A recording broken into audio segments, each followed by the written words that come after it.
हम महाराजगंज जनपद के पैसिया ललाइन गांव में उपस्थित हैं। यहाँ पर श्री विष्णु महायज्ञ 9वां वर्ष जो है चल रहा है। विष्णु महायज्ञ के कथावाचक आचार्य कमलेश तिवारी जी हमारे साथ पूर्वांचल बुलेटिन निष्पक्षकार अब तक पर उपस्थित हैं। तो सबसे पहले मैं आपसे ये जानना चाहता हूँ कि आपकी शिक्षा कहाँ पर हुई है। पहले तो हम आपको धन्यवाद करेंगे कि आपने जो है यहाँ आकर के सुंदर समय दिया, अपना अमूल्य समय निकाला है। और रही बात हमारी शिक्षा की, तो शिक्षा जो है हमारी जो है संपूर्ण विश्वविद्यालय से है, वाराणसी से। आपको यह प्रेरणा कथा कहने के लिए श्रीमद् भागवत और यज्ञ में ये कहाँ से प्राप्त हुआ? ये तो हमारे माता पिता ने हमको प्रेरणा दिया कि मतलब हमारी इच्छा, हार्दिक इच्छा है, माता पिता की इच्छा थी कि मतलब हमारा एक पुत्र जो है मतलब वो सनातन धर्म का प्रचार करे। अच्छा, आप क्या भाई हैं? जी, हम लोग 3 भाई हैं। और कब से आप कथा कर रहे हैं? कथा लगभग हम जो है 10 साल हो गए हमको कथा करते हैं। अच्छा जी। अच्छा, सनातन धर्म में ऐसा क्या महत्व है, कौन सा मंत्र है या कौन सा ग्रंथ है या रामायण है जिसको पढ़ने मात्र से या नाम लेने से जो है मानव जीवन का कल्याण हो सकता है? जैसे अगर हम देखें तो पुराण चूंकि 18 हैं। अष्टादश पुराणेषु व्यासस्तु पञ्चम परोपकाराय पुण्याय पापाय परवेदनम। वैसे तो व्यास जी ने 18 पुराणों की रचना की है और 18 पुराण, हर पुराणों की अलग अलग विशेषता है। मान लीजिए हमारे सनातन धर्म में हम भागवत पुराण का नाम लेते हैं कि जो है मतलब एक मानव के निमित्त जो अगर मोक्ष कोई दे सकता है तो भागवत दे सकता है। और भागवत में है क्या कि कहते हैं कि सत्य जो है सत्यम परम धीमहि। तो भागवत भी जो है सत्य की उपासना करता है। और सबसे सुंदर जो रामचरितमानस है ना, ये सभी जनमानस ले, चाहे वो कम पढ़ा लिखा हो या पढ़ा लिखा हो। तो जो हमारे तुलसीदास जी ने लिखा रामचरितमानस, हम एक एक चौपाई को पढ़ करके अपने जीवन को सार्थक। अच्छा, अभी जनवरी फरवरी माह में सनातन धर्म का देश में एक बहुत बड़े पर्व का उत्तर प्रदेश सरकार से लेकर के केंद्र सरकार तक और प्रदेश की आम जनता ये उसे सनातन धर्म का बहुत बड़ा पर्व मान रही थी, महाकुंभ। और ये महाकुंभ है क्या जो हर 12 साल में एक बार आता है, और महाकुंभ इसकी विशेषता क्या है? जैसे जब समुद्र मंथन हुआ था, तो समुद्र मंथन हुआ तो जो अमृत निकला था, तो कहते हैं कि वो अमृत जो है वो 4 जगह पे गिरा।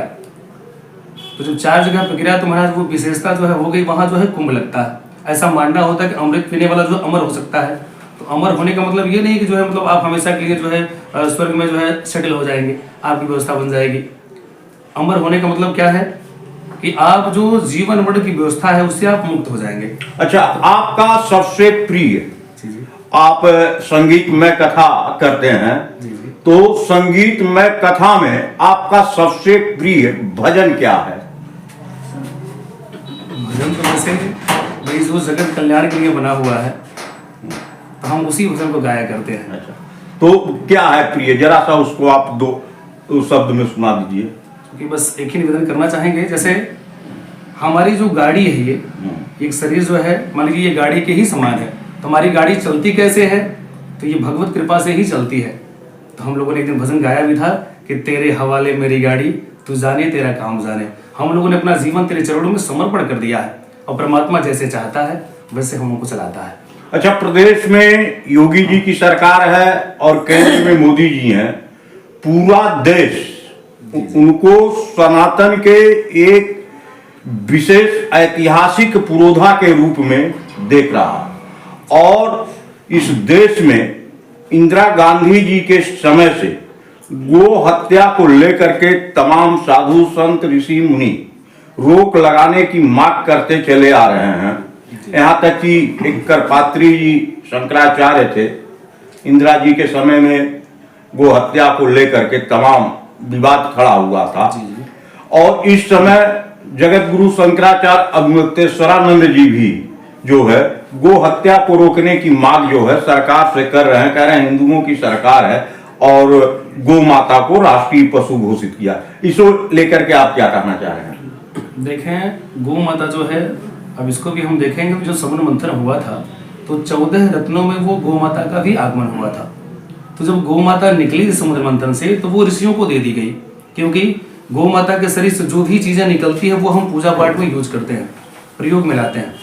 तो कहा कि गौ माता से ही जो मान लीजिए 5 प्रकार के अमृत हैं, जैसे दूध, दही, घी आदि की जो व्यवस्था है गौ माता से हमको मिलती है। तो सारे पूजा पाठ में गौ माता की जरूरत पड़ती है। तो महाराज इसलिए हम विशेषता मानते हैं कि गौ की पूजा हम सभी को करनी चाहिए, और गाय वैसे भी हमारी माता ही है, हमारा धर्म भी यही कहता है। नहीं, इन्होंने जो मार्क कर रखा है शासन से कि गौ माता को राष्ट्रीय पशु घोषित किया जाए, जिससे इनके हत्या पर रोक लगा दिए जाए, कत्ल खाने पर रोक लगा, इसके समर्थन में आप क्या कहना चाह रहे हैं? तो चूंकि ये जो मांग है इसका हम समर्थन करते हैं, क्योंकि अगर गाय हमारी माता है तो जैसे हम अपने माता का सम्मान करते हैं तो ऐसे गाय को भी जो है मतलब सबसे बड़ी व्यवस्था देनी चाहिए, अच्छी व्यवस्था देनी चाहिए। तो सम्मान होना चाहिए गौ माता का, और हम भी चाहेंगे कि मतलब गौ माता को ही जो है मतलब ऐसा कौन सा मंत्र है जो मानव क्षण मात्र में उस मंत्र को जप ले और उसके आत्मा को शांति मिल जाएगी? ये लास्ट क्वेश्चन है। जैसे भागवत में एक छोटा सा श्लोक आता है, कृष्णाय वासुदेवाय हरि परमात्मने प्रणतः क्लेशनाशाय गोविंदाय नमो नमः। अगर किसी प्रकार का जीवन में कलह है या आप दुखित हैं तो इस मंत्र को अगर जपते हैं तो महाराज आपका कल्याण हो सकता है।